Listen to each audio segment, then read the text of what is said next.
What's up, guys and gals, and today's just going to be a short episode of Legend of Dungeon, which was being developed by Robot Loves Kitty, or is actually currently in development. I don't know why I said was there. I don't know, I'm seeing things in the past tense, it's all crazy. But this is the beta gameplay. I actually got invited to go ahead and play it a little bit early, so I'm going to jump straight in and we'll talk about what the game is as we move along. Now, this game is kind of a mashup of a couple of different genres, and it's an interesting one with that. It's a mashup of the side-scrolling beat-em-ups of the past, so Sega Genesis, you know, Final Fight, Streets of Rage, things of that nature, but it's also a roguelike. Now, this is the tavern where we start out. It's got a bunch of the developers here. You can cause problems, you can slash people with swords. If you go into the men or women's bathroom, it'll actually change your character skin, and you can just kind of scroll through those left and right. I've actually got the one I like selected right now, and it took me a long time to get it, so I'm not really trying to mess up my skin. And let's go down into the dungeon, and we'll see what this game has to offer. Now, the game is pretty simplistic from a graphical perspective. Obviously, it's pretty pixelated, and it looks pretty, though, and some of the lighting effects are really just on their A-game. Here we've got some bats. Let me see if I can time the hits there. I've played this game a little bit, so I'm not as terrible at it as you might expect. I have made it down to like the 14th or 15th floor once or twice. There's randomized gear, which makes the game kind of have a little bit of a Binding of Isaac bent to it, where sometimes you come across things like crazy thunder hammers that like annihilate everything. For those of you that join me through Space Hulk, you get a bunch of crazy hats that range from everything from a severed hand onto like Cthulhu's head that you just wear as a hat. I don't know what that is. I've never seen one of those before. Ow. What are you doing, man? That's not cool. I'm gonna strike you repeatedly. Well, that thing has a lot of HP, and I'm actually not sure why we came across it so early. I can swap out my items. This is one of those weird things that it is a roguelike. Sometimes you come across things that are just too tough for you. Let me see if I can maybe dance in, kind of do some Rocky Balboa type action in here. Kind of jump in, hit him, and then come back out. Now, bats are starting to respawn, which is a problem. Those little green orbs that you're seeing me pick up are experience points. Once you get in the bottom left, you see a little book with a 14 out of 20. That's my total experience points. Wow, how much HP does this thing have? This thing may be outside the realm of our abilities for right now. And in fact, it may actually kill me. There we go, so we beat a boss. He gave us a lot of XP, so I'm going to assume that he's a boss. He didn't actually drop any equipment or anything, though. What is going on over there? You see that wall? It kind of shifted down? There it is. Oh, there's a little path. Alright, so we can jump up through here. Sometimes there's little secret hidden ways you can traverse. I don't see anything back up in here, though. I don't know. Jump off there. We've only got 25 health left after that last fight. Let me eat some apples. A word of warning, do not eat your apples too fast, otherwise they don't count. It'll actually deduct an apple, but at the same time, it won't give you the health. We got a dark violet potion, and I could take a risk and see what it does. Let's do it. Alright, it gave me 10 health. I'll take that.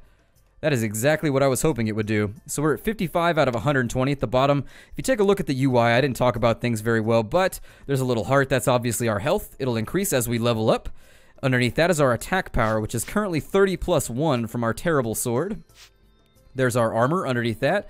I haven't really figured out how the whole equipment system works yet. I haven't found a whole lot of information on the wiki. It's a little undeveloped, but the game isn't even released yet, so that's really what you would expect from a game that isn't released. Not a whole lot of empirical data to throw around as of yet, but I do know how things work basically. Let's kill off some of these bats if we can time it properly. I'm playing with an Xbox controller. I would strongly recommend playing with a controller if you have one, but you guys know that for arcade-style beat-em-ups, that's what I always recommend anyways. Beat that snake to death, because snakes are never a good occurrence. Every adventure is... Oh, there's a snake in the crate. You see what I mean? Snakes are always just trying to cause problems. A snake can't be content just to hang out and do snaky stuff like eat rodents. They have to hide in our crates and then bite us when we try and get treasure. And if there's one thing I dislike about my treasure being impeded, it's snakes. Let's see if we can get rid of them right there. So there's a snake down, and it looks like we've got a hat here. Take a look, and it's the Ethereal Duck Hat. That gives us what looks like +1 to our armor. I'm going to wear it. And so now we've got a duck hat on our head. We're pretty stylish in that regard. I had one of these when I was a kid. It was like a little yellow hat that was a duck bill. It's pretty adorable if I have to say so myself looking back on the pictures, but you know, not so adorable on me now.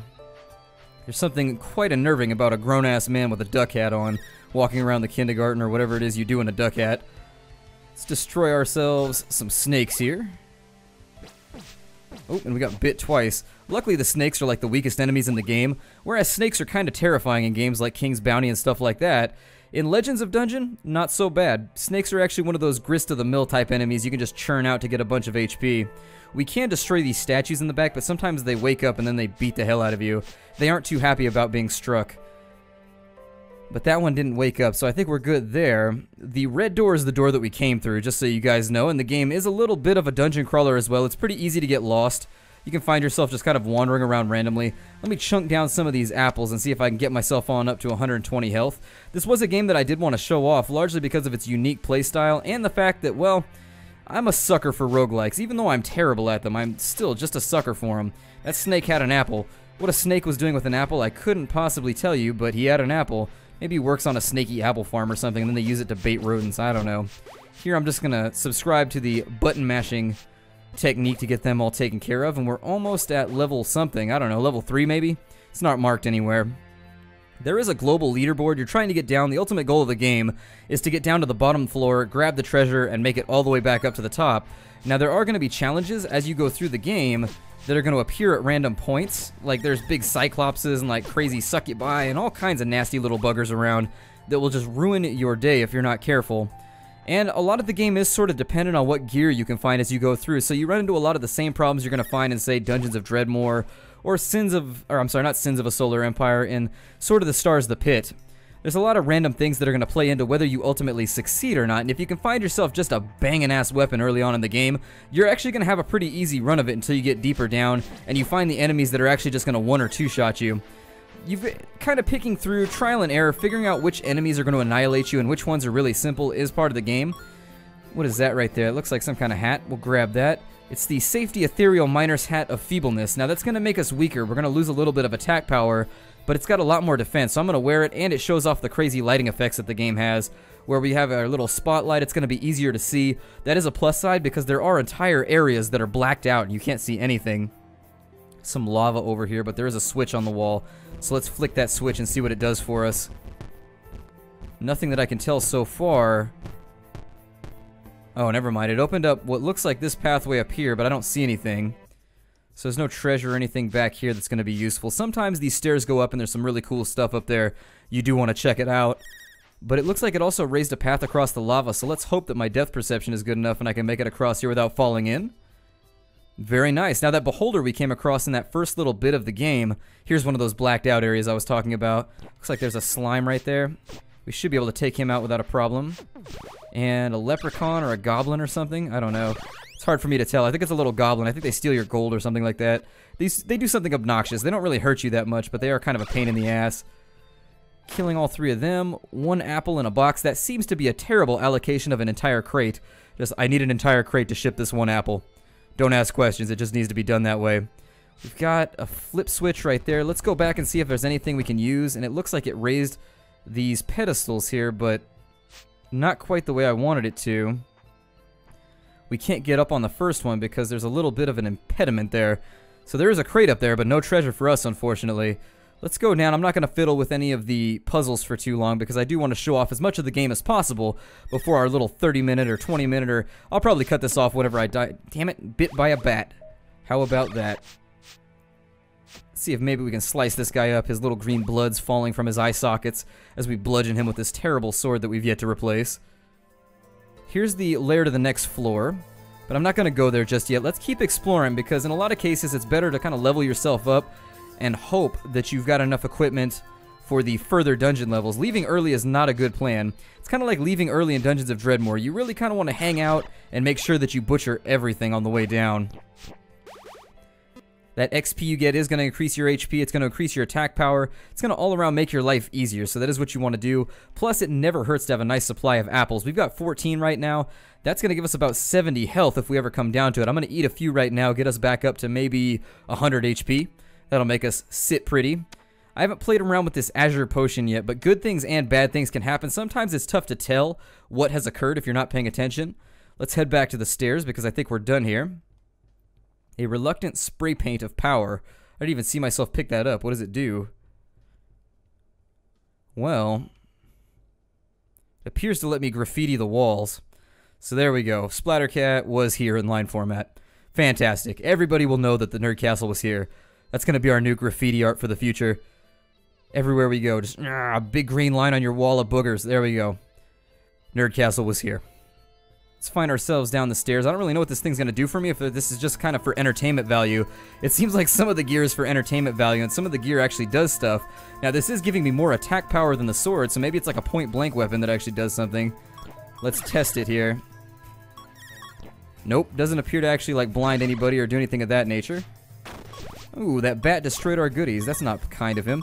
The gold that I'm picking up here is going to be useful later on. You do find people down the line that offer you their services, like blacksmiths, things of that nature. Blacksmiths, as I like to call them if they're pluralized. We'll destroy that. See if the snake has an apple. He does. The snake had an apple, and we managed to steal it. Now, you see this little indentation back here? We can go through that. That is a door, but I'm not going to test it out just yet. It looks like we've got some kind of crazy mage lady over here. Is she going to attack me? Some of the enemies aren't hostile until you mess with them first. Like, I haven't memorized what any of these do, but I am going to run past her and steal everything out of her crates. All your crates are now my... Oh, she turned into a bunch of crazy bats. Oh, God. Well, that's no fun. Run! Alright, well, now I know what she does. She turns into a crazy bat lady. Maybe she's a vampire. That could be it. There's a lot of XP laying around. I'm going to try and grab it. I don't really know if I want to hit her or swat her with a sword just yet. This could be kind of an endgame type deal. Some of the enemies are arranged and only meant for you to kill them on the way back up from your descent. Like, you have to come all the way back up after you find the treasure at the bottom, and some of the enemies aren't meant to be messed with until you have, like, endgame gear, so you never quite know in your earlier playthroughs what's going to be a good idea and what's going to be a bad idea. There's a Cthulhu head. Let's go through. The Cthulhu head is the Cthulhu Hat of Protection. It's going to give me 2 defense, but ours that we have already has 3. We have the Safety Turban of Feebleness, which gives us 3 as well, but it also shares the Feeble acronym, or the Feeble addition to its name. That's right, the game does have randomly generated loot that does different stuff. The Cthulhu hat you find on your first run will more than likely be quite different from the Cthulhu hat you find on your second run, so be aware of that. You can find a Cthulhu hat that's just absolutely worthless at one point, and then later on down the line find one that's just absolutely incredible. You don't really know. There's a potion hiding up there, and I think there's going to be random stones on this floor. Oh, maybe that's a timer. We have to run that quickly. Let me see if I can make the run on it. It seems like they close one little bit at a time, and there was a stone here on the floor that collapsed when we walked across it. There it is. Let me see if I can make the run on over here. Your character can have different speeds allocated to him. Oh no, I guess there's multiple stones maybe? See if we can find them here. We haven't stepped on them just yet, but we can reasonably assume that there's enough stones here to where if we stepped on all of them, it would raise the ladder all the way up to that potion, and then we would get happy pink potion goodness. But for now... Oh, we came out a secret door. Always a stylish way to enter a room. That guy dropped his skull, which we'll pick up. You can chuck items with the Y button. I don't know what it is for the actual keyboard. I played this game once with the keyboard, and after that I swapped over to my Xbox controller. Let me see what this skull's gonna do. The Skull Mask of Protection. It's gonna give us 2 armor, and it makes us look super badass. Looks like we're ready to go to a Misfits concert. I'm gonna stick with my lit hat for now. Ooh, missed that bat. That's no good.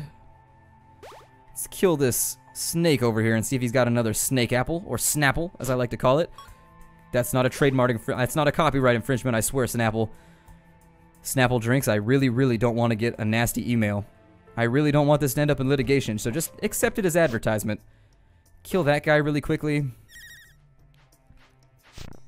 Kill him, maybe slice him up a tad. No! Let's get Compton in here, let's just slice some dudes up. There we are. Nice and sliced up. And another apple in a crate. Apparently shipping efficiency is not the top-notch priority of whoever's sending these crates down into the dungeon. Maybe we'll check this door and come back if there's nothing here. Oh, I'm glad we did. Look at all them shinies. See if I can get my greedy, greasy fingers on. They're only greasy because I don't have any Pringles at my house. All I have left is Ruffles. My fingers are all greasy. Let's see here. We can kill that ghost, I think. Yeah, he drops XP, but I think the ghost comes back at some point. I don't think the ghosts are, like, permanently gibbed. I think that's going to be a door right there that we can actually get into. Let me look around for a switch. Anytime you see 2 vertical stones standing side by side in the background, I get suspicious because they're often doors. Walk across some of these stones, maybe press one of those secret trap doors. Nothing there, though. The music in this game is procedurally generated. The game and the music are both procedurally generated. I thought that was a little strange when I first played it, because sometimes the music can feel like it doesn't quite go together, but for the most part, it sounds pretty good. But it's an idea that I don't think has ever been attempted in a... Oh god, there was a zombie in the box. If that zombie looks familiar, there are a lot of homages to Plants vs. Zombies in this game, like loads. They're everywhere. There are so many Plants vs. Zombie references just in this game that I've run across in my few hours of playing. Grab that coin. We haven't found any vendors or anything. I wish we would find a vendor. What is that? Oh, a barrel full of beer, a crate full of beer. Barrels are round, crates are square. You know this, Splattercat. Or actually, they're cubic. There we go. We'll call them, they're rhombohedral in some cases, but mostly cubic. And there's a skeletal warrior who managed to punch us in the face and do quite a bit of damage. We're down to 40 health. Let's kill off this zombie over here. He shouldn't be too much of a threat. There we are. He's nice and slow, so if you can kind of juke him a little bit, kind of bob in, punch him in the mouth and run away like a jerk face. Seems to work pretty well. Now the beers. We've picked up a bunch of beers. What do those do? Well, beer takes away your HP at the cost of giving you XP. So if you want to level up quickly, that is one of the gambles you've got to make in the early game. They give you a nice stock of beer, and I think you can actually make the jump to level 2 just by drinking all the beers that are in the tavern early on. Don't quote me on it, but I think you can. I tend to steer away from that because, as you guys know, I am a turtle, and turtles tend to play things safe. I don't like to use up my health before I need to. Let's grab this apple back over here. I don't trust that statue for a moment. That statue right there, probably a bad guy. Not a good guy. The kind of jerk that bums all kinds of smokes off of you and never buys you a new pack. That kind of guy. We've got another pitch black floor here, and we got to fight with this skeleton. Hopefully this doesn't come out too dark on the recording. Sometimes when I end up rendering this stuff out, it ends up really, really dark in the background. I have to lighten it up with post-process. See, there we are. There's a zombie with a life preserver. Apparently he was just terrified of drowning in real life, or he just preferred stylish waist accessories. I don't know. Let me kill off some of these goblins. And you can see that zombie's hand was on our face there. Hopefully not in a sexual manner, because frankly I would have to file a letter with HR if that was the case. That is going above and beyond his dungeon guarding duties. We strive to consume, to kill, but not necessarily to sexually harass. That's not okay. We don't want to do that. Let's jump up onto the second floor, avoid that ghost. We've got a shaky crate over here, or at least maybe it just dropped. That one's got a cone on his head. Apples! And you can see I can strike the apples with my sword if they're being particularly poorly behaved. I could send them off to the corner, but I need to eat them right now. We can flick this switch, but there's no guarantee that it does anything. There's the stairs to the next floor already. Let's have a look around. I heard something crunching, so maybe I just didn't notice what those did. Knock that goblin off, and then make our way across the lava pit. All dungeons seem to have lava pits. It's a great accessory. If I built a dungeon, it would have loads of lava pits. Kill this cone head wearing zombie bastard. Oh, and there was a ghost in the crate. That's going to make me deeply suspect to anything I get from Newegg or otherwise eBay for the near future. If you end up and you'll apologize. I'm stopping here because I've got a nasal itch. But yeah, see, there's another Plants vs. Zombies reference right there. I'm going to kill him quickly because they're kind of a pain if you don't get on them quick. They shoot those little balls that they do in Plants vs. Zombies, but instead they kind of follow you around. They're actually like tracer missiles. We're up to 241 gold. I wish we had something to spend it on. Let's go fight some of these guys in here and take their treasure too. They probably just cashed their dungeon paycheck, and this was their entire take for like the month, and now they're not going to be able to feed their zombie children. But it's okay because we need it more. We're alive. Zombies don't starve, from what I understand. Looks like we've got another zombie hand over here. There's not a whole lot to worry about with them. What they do is they attach themselves to your person. They grasp you. They grope you in the most menacing of manners, and then you move much slower.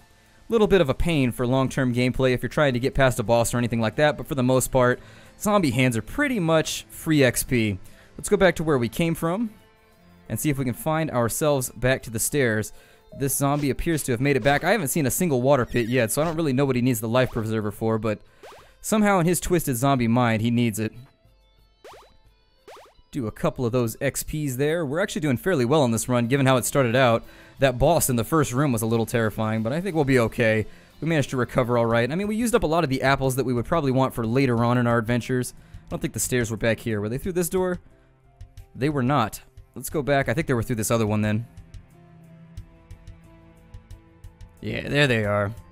Stairs, I missed you so much. Unless you're stairs at the bar, and then I don't miss you at all. That's harassment, my dear, dear friends.